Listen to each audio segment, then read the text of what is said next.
할렐루야. 네.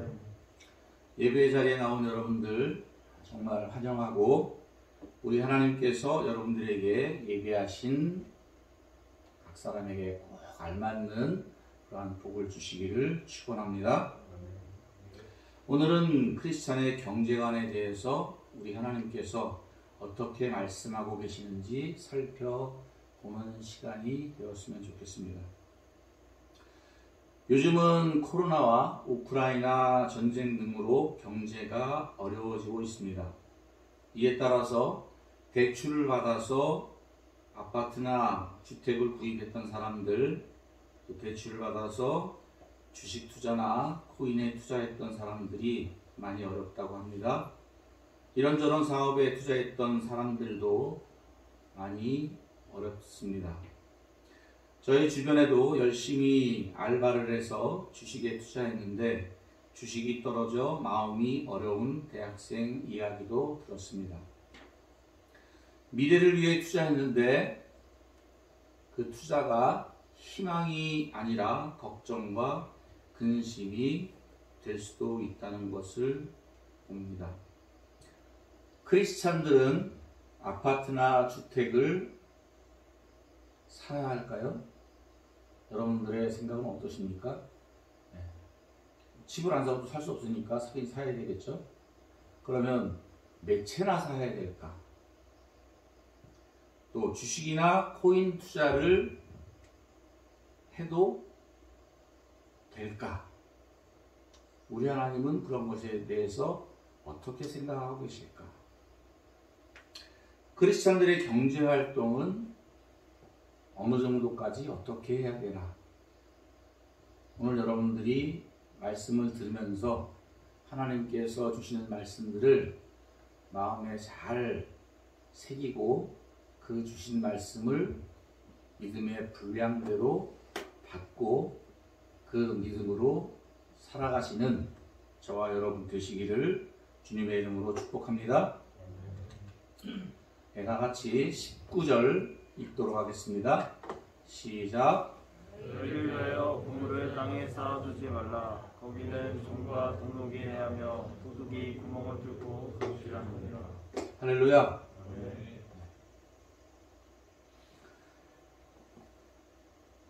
얼마 전까지만 해도 영혼까지 끌어모아서 대출을 어떻게든지 받아서 아파트를 사야 된다. 왜냐하면 자고 나면 막 올라가니까. 그래서 제 주위에 아는 군선교사님도 대출을 다 받아가지고 아파트를 구입하신 목사님도 봤습니다. 예전에 개척교회 할 때 빛도 하나도 안 들어오는 그러한 지하실에 칸막이를 쳐놓고 침대를 갖다 놓고 사택으로 쓰고 나머지는 성전을 사용으로 하면서 많이 불편하고 힘들었던 그런 시절이 있었습니다. 언덕 위에서 올라가서 보면 정말 아파트가 많더라고요. 그런데 왜 내 집은, 우리가 살 집은 없을까? 이런 생각도 많이 해본 적이 있습니다.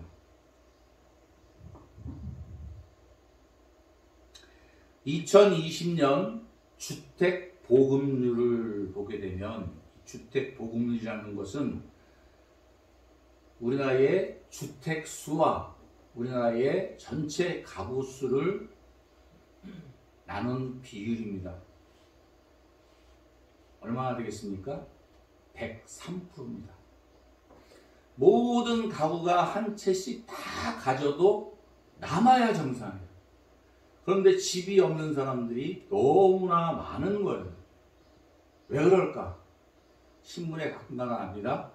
어떤 사람은 몇백 채씩 갖고 있고 몇십 채, 그리고 조금 산다고 하는 사람들은 두 채, 세 채씩 갖고 있기 때문에 그렇습니다.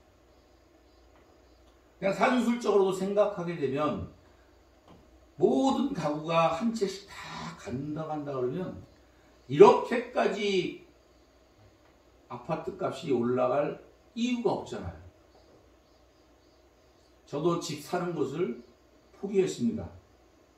아마 여기 앉아 계신 여러분들 중에 부모님이 돈이 엄청 많지 않으면 집을, 아파트를 한 채 구입한다는 것은, 일반적인 회사 생활을 하면서 구입한다는 것은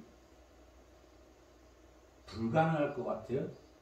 보통 25평 한 채가 10m, 좀 좋은 데는 한 20억. 도대체 한 달에 얼마씩 저축을 해야 그 집을 살 수 있을까? 어떻게 해서 대출 받아서 평생 빚 갚다 끝내는 인생이 되는 것 같아서, 저야 그냥 이제까지 살았으니까 그렇다고 치고, 저의 딸들이나 여러분들을 보게 되면 참 마음이 좋지 않습니다. 식량 문제를 한번 생각해 봤습니다. 온 세계의 인구들 지금 몇 억이나 될지 모르겠네요. 잘 살펴보질 않았네. 수십억, 100억은 안 될 것 같은데, 그 많은 인구들이, 많은 사람들이 굶고 또 굶어 죽어가는 사람들이 많습니다.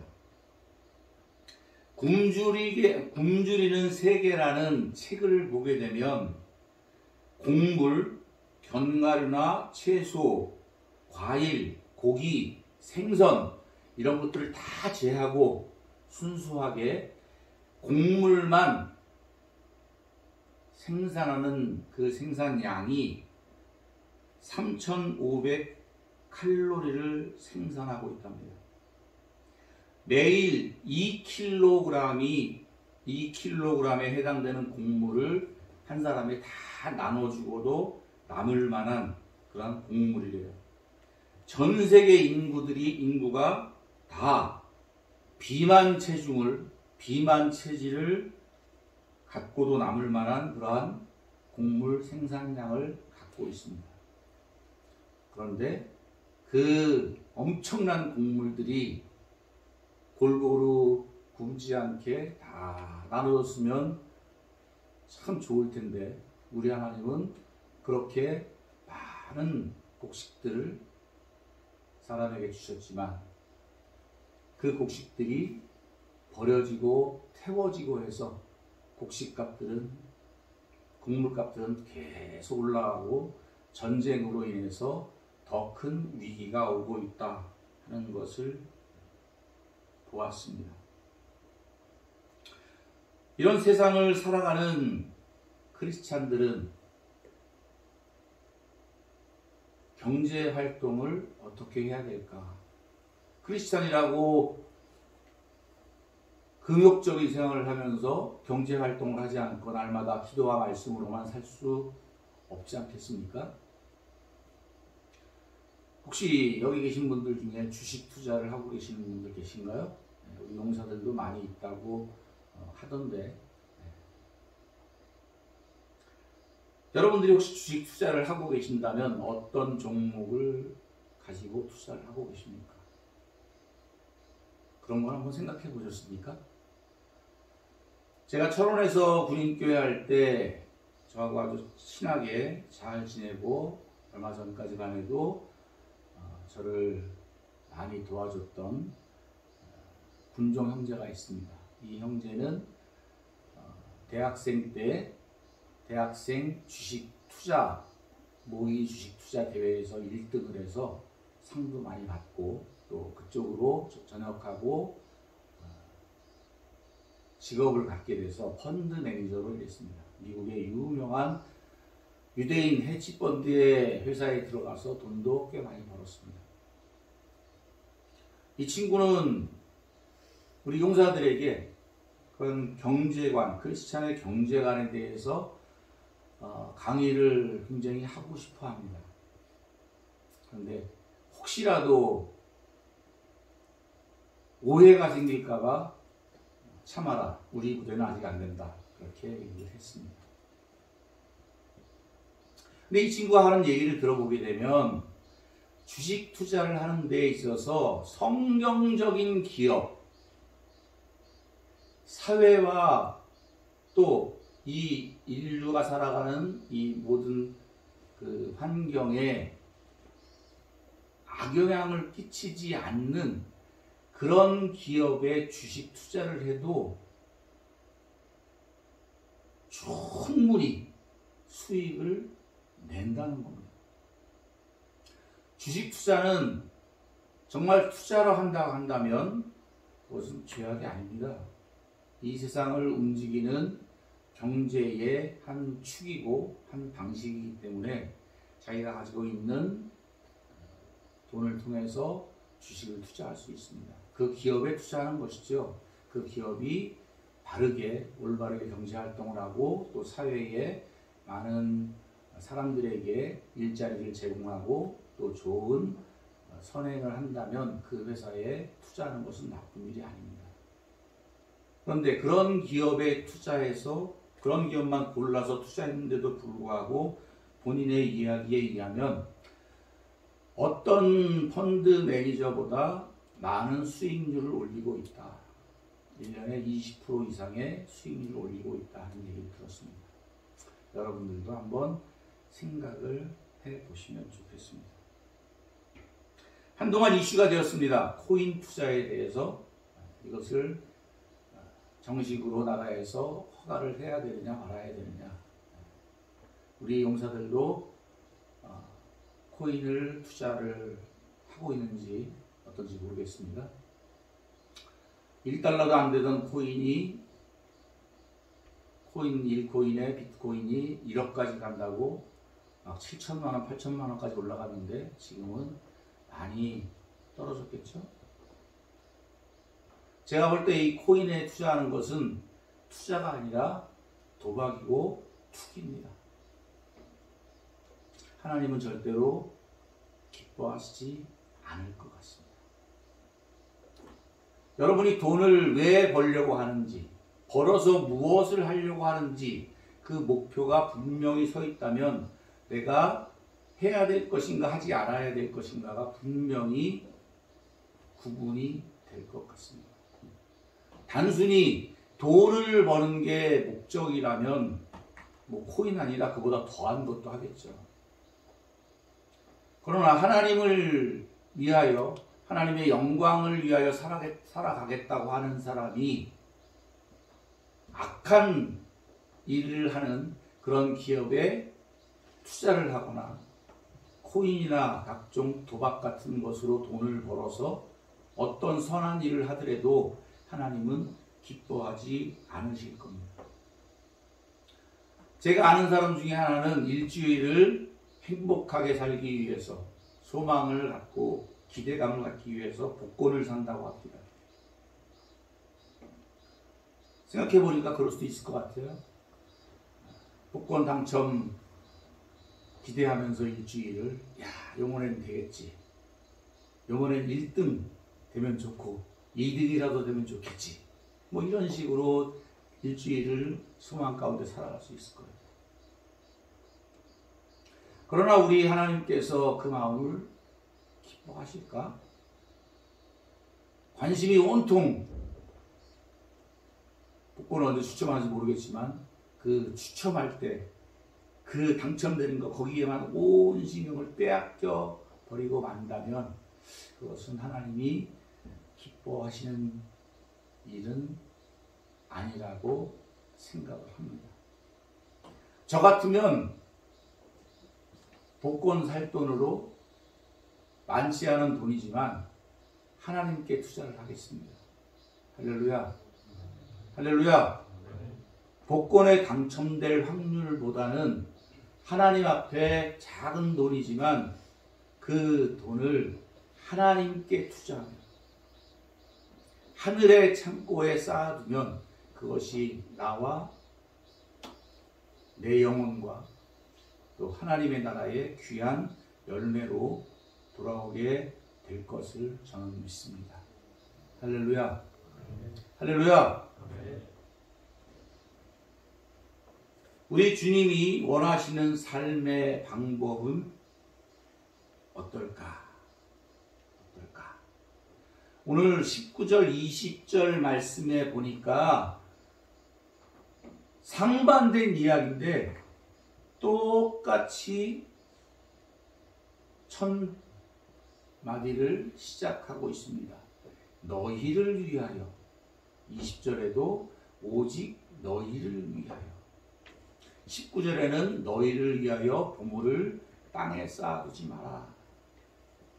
20절에는 오직 너희를 위하여 보물을 하늘에 쌓아두라. 할렐루야. 나를 위하여, 우리들을 위하여 보물을 땅에 쌓아두지 말고 하늘에 쌓아두라. 하늘에 쌓아두는 것이 우리를 위한 길이라고 말씀하고 있습니다. 이 말씀을 믿습니까? 대답을 이렇게 조금밖에 안 할 줄 알았어요.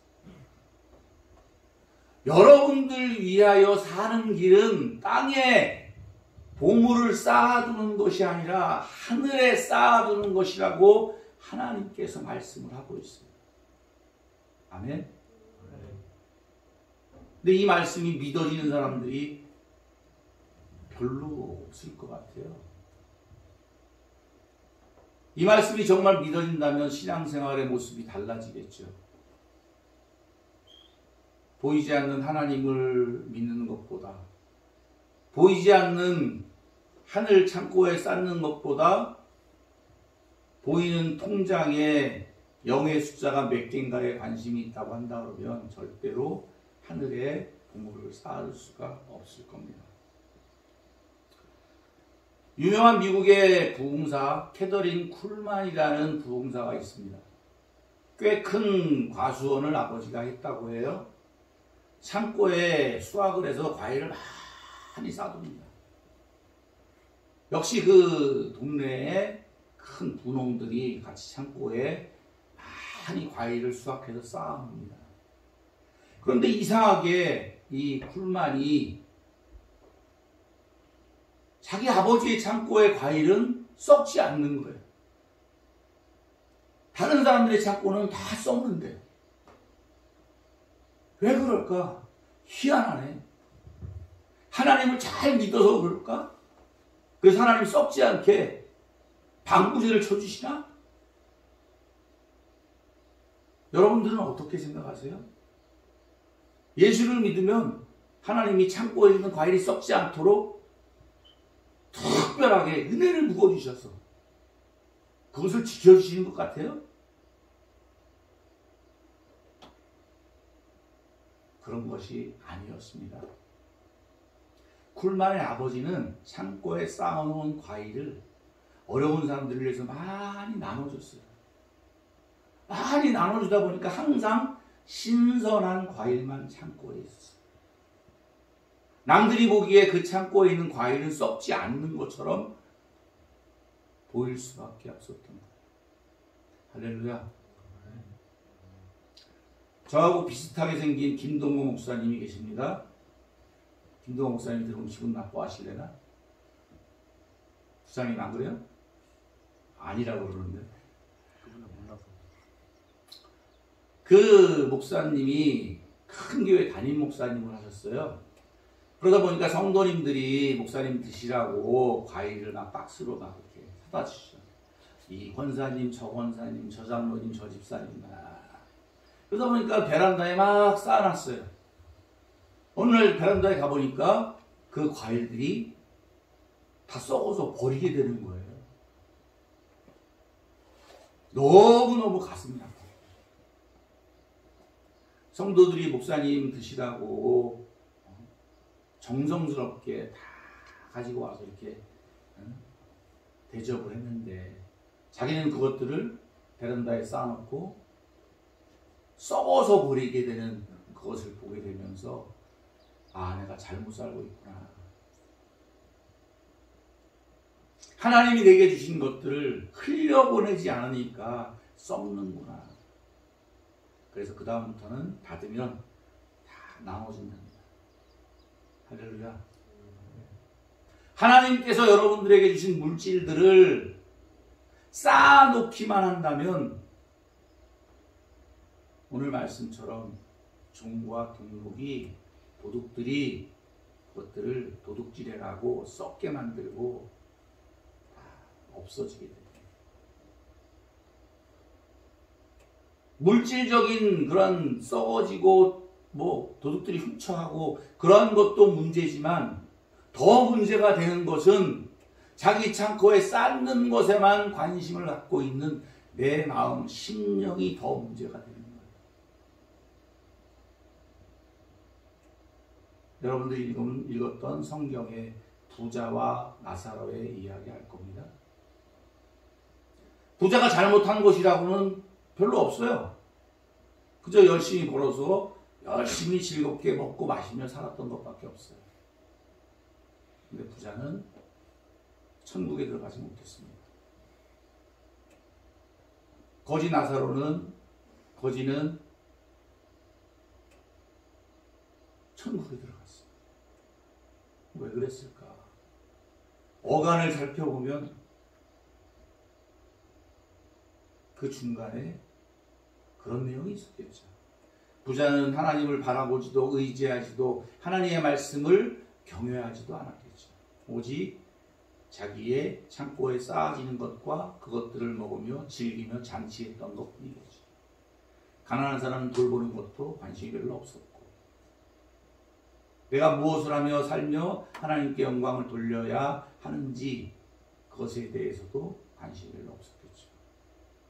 하지만 거지는 하나님을 바라보면서 하나님 앞에 일용할 양식을 구하며 하나님께 의지하는 삶을 살았을 겁니다.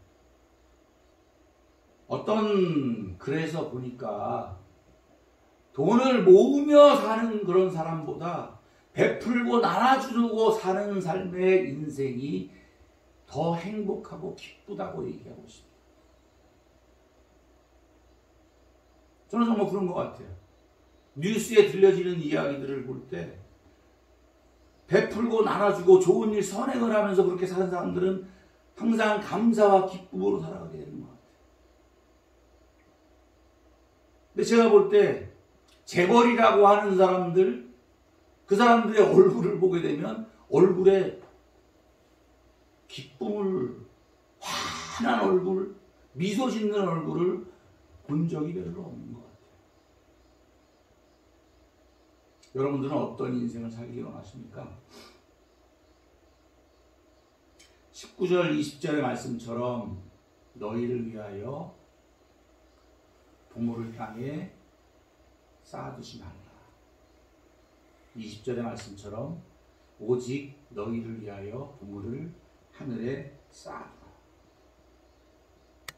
이 말씀을 마음속에 새기고 믿고 행하는 저와 여러분 되시기를 주님의 이름으로 축복합니다.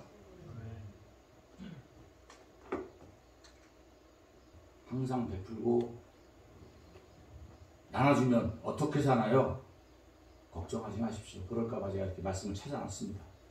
6장 38절 다 같이 읽습니다. 시작. 그러면 너희에게 줄 것이니 곧 꿀이 되어 누르고 흔들어 넘치도록 하여 너희에게 안겨주리라. 너희가 헤아리는 그 헤아림으로 너희도 헤아림을 두고 받을 것이니라. 할렐루야. 아멘. 하나님의 법칙은 저렇대요. 뒤에 것만 생각하지 말고 노란 거, 처음 거 생각해보세요. 그 말씀을 더 생각하세요. 주라 그리하면 너희에게 줄 것이니 얼만큼 준다고요?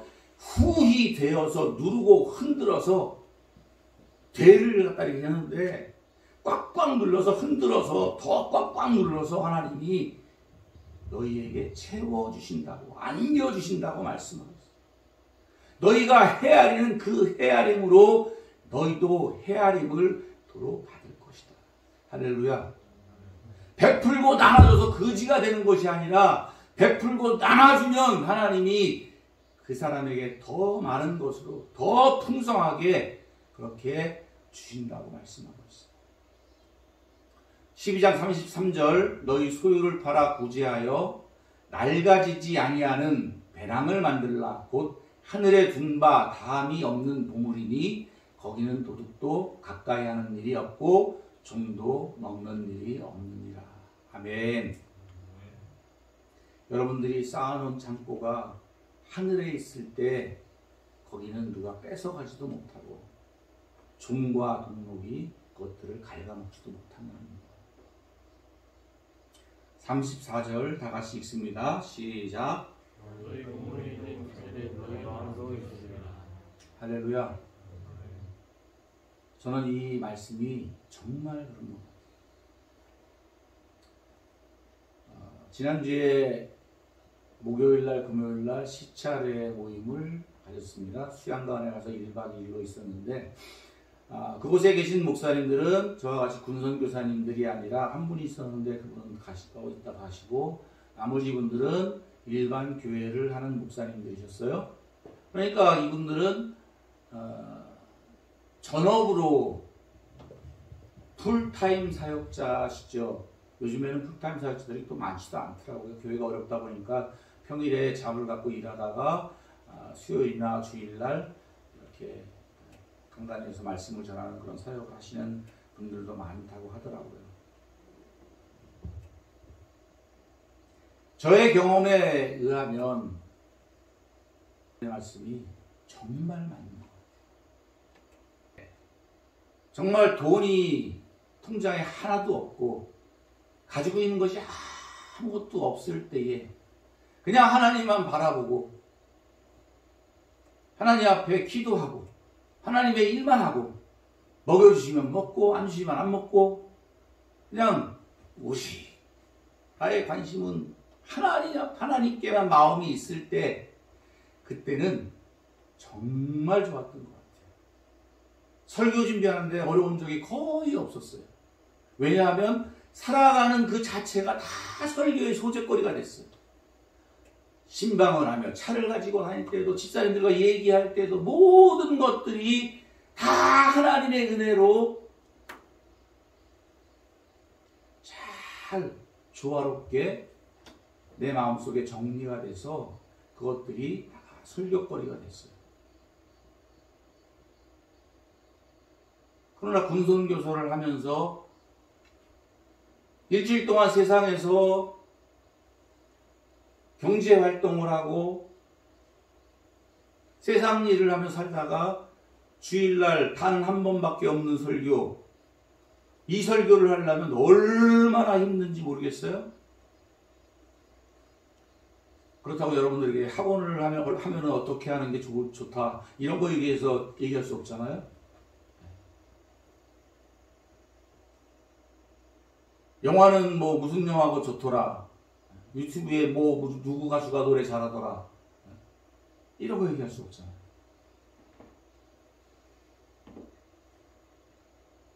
우리 김우석 집사님 기도하실 때마다 목회에 전념할 수 있도록 저를 위해서 기도하시는데 정말 저도 그렇게 됐으면 좋겠어요. 옛날이 그립습니다.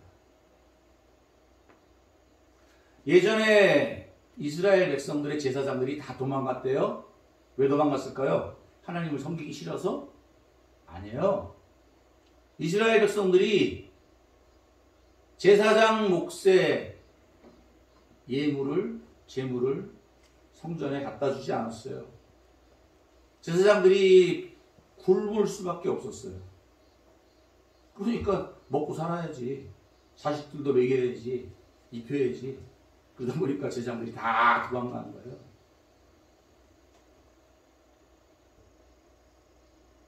온전히 하나님만 바라보고 하나님의 은혜를 구하고 또 하나님의 사랑하는 영혼들만 생각하며 어떻게 하면 잘 보살피고 섬기고 양육하고 하나님의 성도의 삶을 잘 인도하는 그러한 목회자가 되었으면 좋겠다 생각합니다. 내 보물은 과연 지금 어디에 있는가? 통장 잔고에 있는가? 아니면 하늘에 있는가? 목사만 그런 것이 아니라 여러분들도 여러분들의 관심이 있는 곳에 보물이 있을 겁니다. 그 보물이 있는 곳에 마음이 있을 겁니다. 만약에 하나님의 나라의 창고에 보물이 있다면 여러분들이 그곳에 보물을 쌓아둘 거예요. 물질만 이야기하는 게 아닙니다. 그 하나님의 나라의 창고에는 물질만 채워지는 게 아니라 기도도 채워집니다. 아멘. 아멘. 기도를 얼마나 하세요? 기도의 잔고가 얼마나 쌓여 있습니까? 저는 정말 감사해요. 제가 카톡에 글을 올리면 답글을 안 해서 나의 마음을 심히 아프게 하는 우리 군종들, 과연 내가 기도하자고 할 때에 얼마나 기도의 글을 올릴까, 괜히 또 얘기했다가 내 마음에 상처만 되지 않을까 이렇게 생각을 했는데, 짧게라도 기도문을 올립시다 했더니 우리 많은 군종들이 생각한 것보다 더 길게 정성스럽게 하나님 앞에 기도를 하는, 기도문을 올리는 것 보면서 너무나 기쁘고 행복했습니다.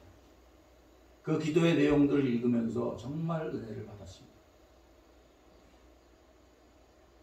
군인교회가 힘들고 어렵다고 하고 우리 생명교회 역시 마찬가지인 이때에 우리가 영혼을 살리고 십자가를 통해서 하나님의 이름을 높이는 일은 기도 외에는 없는 줄 믿습니다. 왜 대답을 안 하세요? 기도 외에는 없는 줄 믿습니다.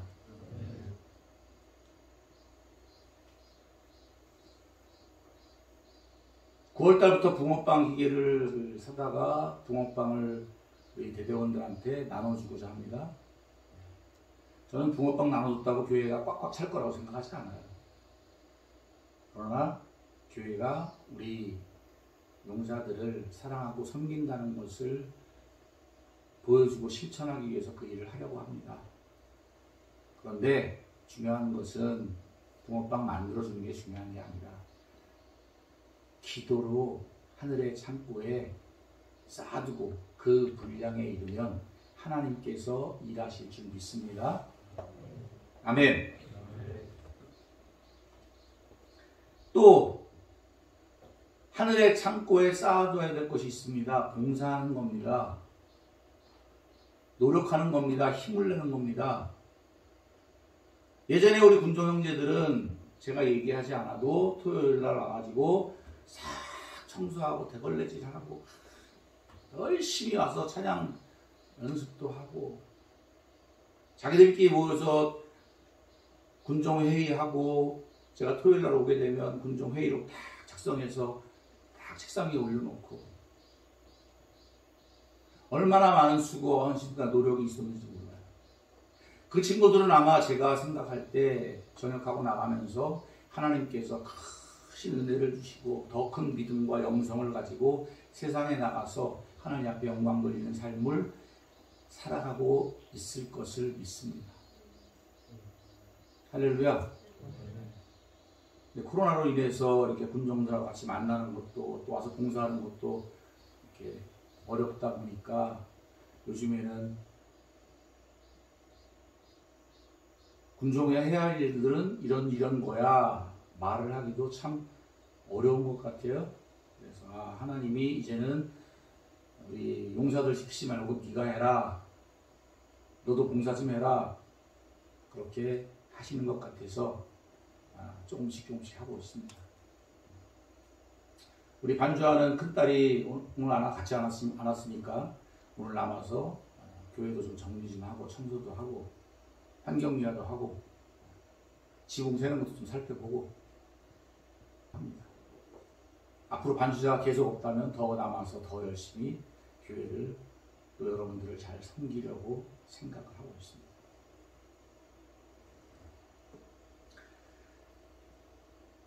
오늘 여러분들에게 나눈 말씀들 아마 사람마다 믿음의 분량이 다를 겁니다. 맞아.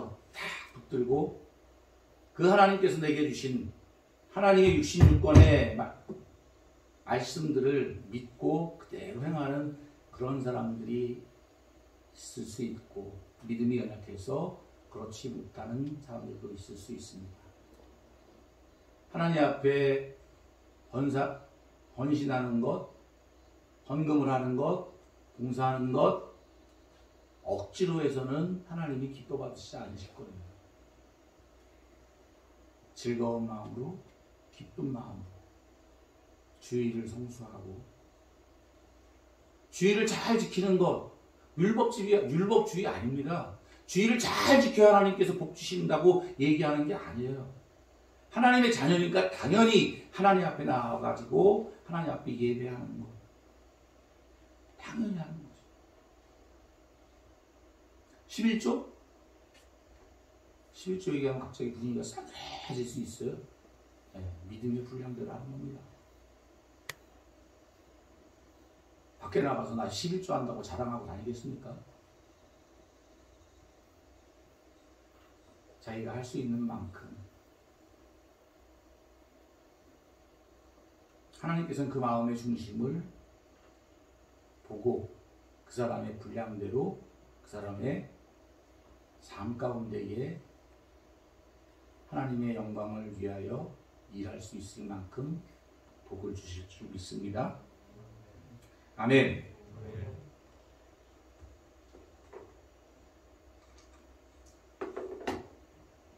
두 구절 다 읽겠습니다. 시작.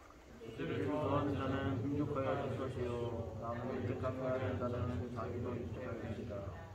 자기의 재물을 의지하는 자는 멸망하려니와 의인은 푸른 땅이 같아서 번성하리라. 할렐루야. 네. 세상 사람들은 헌금하고 11조하고 어떻게 돈을 모으냐고, 어떻게 돈을 벌어서 남을 위해서 막 쓰고 사냐고, 언제 모을 거냐고, 언제 집 살 거냐고 얘기하겠죠. 그러나 하나님은 저렇게 말씀하고 계세요. 작은 것이라도 자기의 믿음의 분량대로, 자기의 형편과 처지에 따라서 하나님의 말씀을 믿고 그대로 행하면 정말 그 마음 가운데에 그 마음이 윤택하여질 수 있는 감사와 기쁨이 넘치는 그러한 삶을 살아가게 될 줄 믿습니다. 예전에 철원 중심교회, 철원에 있는 그 군인교회에서 그때부터 그 컴패션의 한 아이를 도왔습니다. 4살인가 5살 됐었어요. 근데 지금 많이 컸더라고요. 한 달에 45,000원씩 교회에서 헌금을 했어요. 교회에서 헌금으로 도와줬어요. 그러다가 교회가 좀 불편하게 생각하는 것 같기도 하고 좀 어려운 것 같기도 하고 그래서 저희 가정이 그냥 헌금하는 거로 해서 저희 가정을 돕고 있습니다. 비록 작은 것이지만 그 아이 또 그 가정은 그 자그마한 돈으로 교육을 받고 먹을 것 입을 것을 제공받으면서 하나님 앞에 감사하며 자랐을 겁니다. 거의 사진을 볼 때마다 얼마나 기쁜지 모르겠어요. 이런 얘기하면 동물 애호단체에서 나를 나쁜 사람이라고 얘기할지 모르겠지만 강아지 키우는데 수십만 원씩 들어가면서 한 영혼과 한 가정을 살리는 데는 인색한 것을 보게 되면 개가 사람보다 귀한가 하는 생각을 합니다.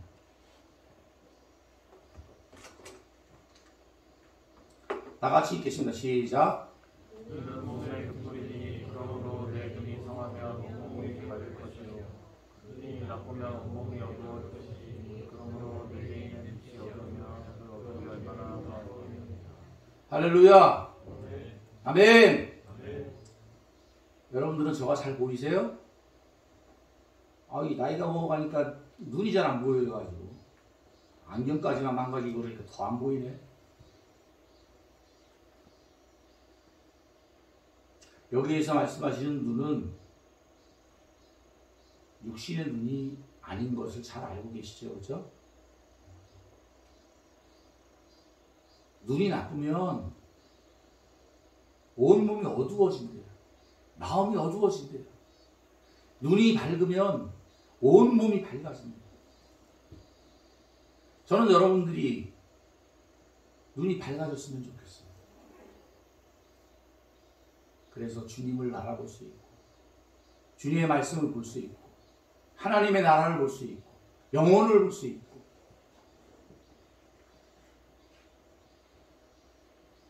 저는 예수님을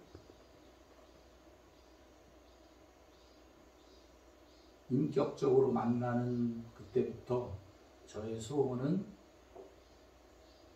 제 영혼의 눈이 열리기를, 영안이 열리기를 소원하고 이제까지 살았습니다. 얼마 전에도 여러분이 말씀드렸을 거예요.